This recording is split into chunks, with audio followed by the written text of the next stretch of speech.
There's something special about summer in Colorado. From our vibrant cities to our charming mountain towns, time is measured at the beat of life. And no matter what beat you choose to follow, from the rush of exploring to the serenity of relaxation, new discoveries lie around every bend, new memories around every corner. Everything shines a little brighter. Colorado, come to life. This is Optimal Health Daily, episode 2128, Organizing Yourself to Eat Healthy, and 3 Ways to Exercise When You Don't Have Time, both by Julie Morgenstern of juliemorgenstern.com. And I'm Dr. Neil, your host and narrator.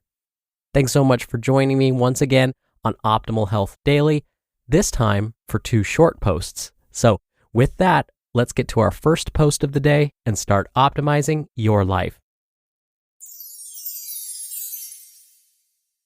Organizing Yourself to Eat Healthy by Julie Morgenstern of juliemorgenstern.com. When you want to change your eating habits, it can be very hard to get on track.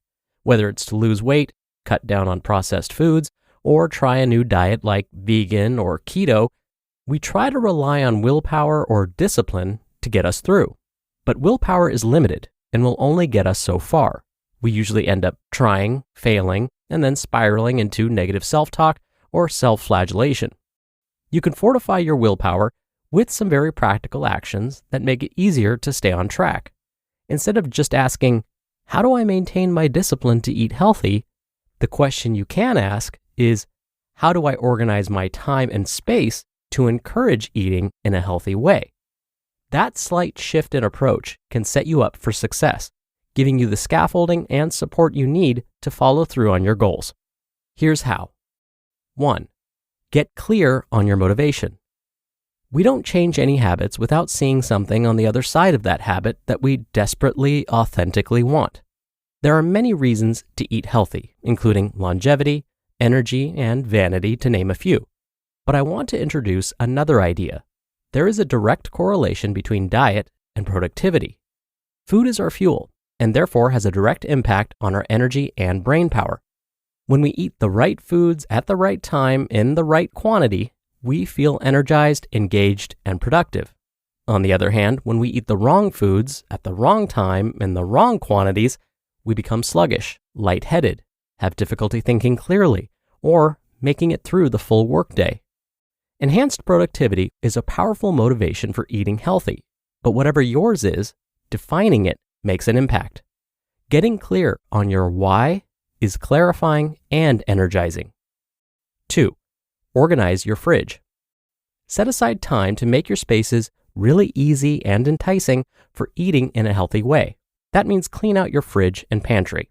Get rid of everything that's old, expired, or you just don't trust.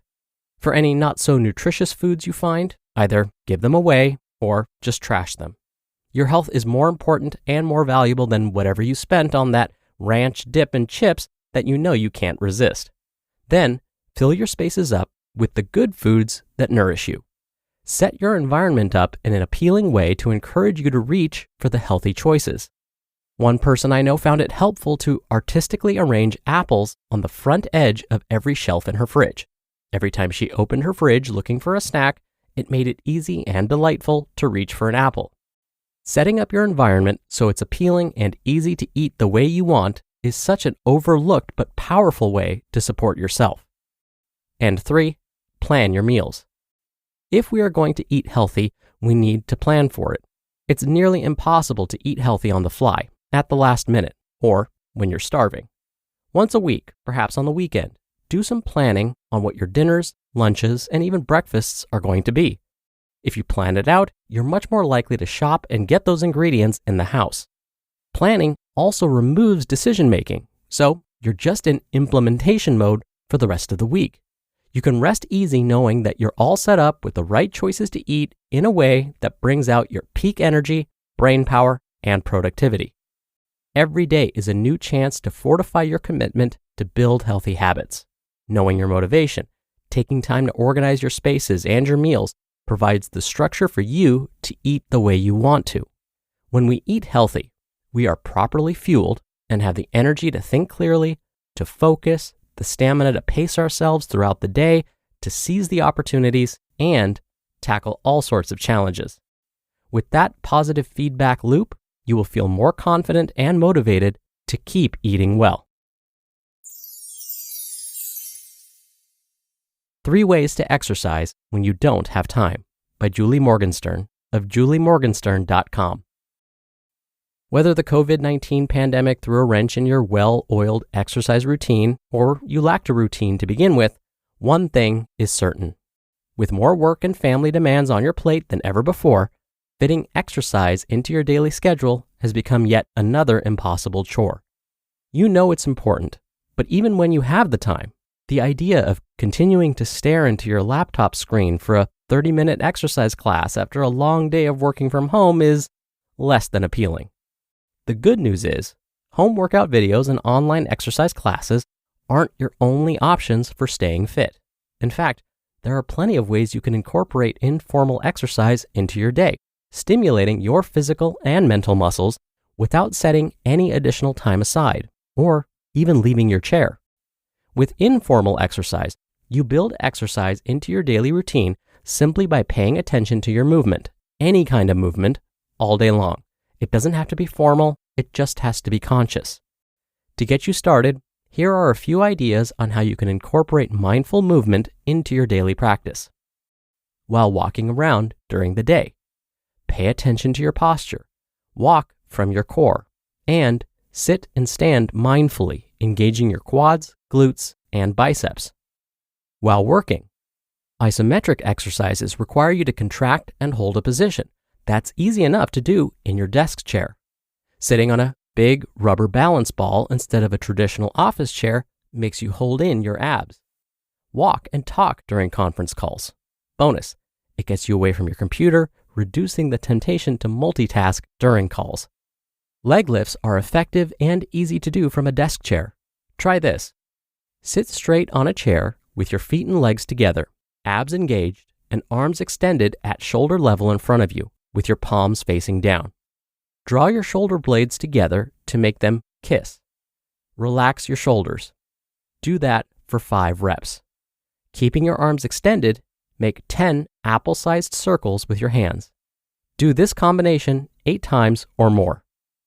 While fidgeting, parents and teachers may once have urged you to sit still, but wiggling, tapping your toes, and otherwise fidgeting as much as possible at your desk is in fact good for your body. In one recent study, college students who fidgeted showed healthier blood flow in their lower legs than those who didn't. Even better, a 2008 study found that among office workers, those who frequently fidgeted burned as many as 300 calories more each day than those who stayed still. Living life from home doesn't mean we have to live a sedentary lifestyle. By incorporating mindful movement into your day, you can effectively replace the informal exercise you used to get walking to the train every morning or around the office or while out running errands. Engage your body with intention and see how it changes the fabric of your day. You just listened to the posts titled, Organizing Yourself to Eat Healthy and 3 Ways to Exercise When You Don't Have Time, both by Julie Morgenstern of juliemorgenstern.com. We can all think of 1 or 2 influential people in our lives that have truly changed us for the better.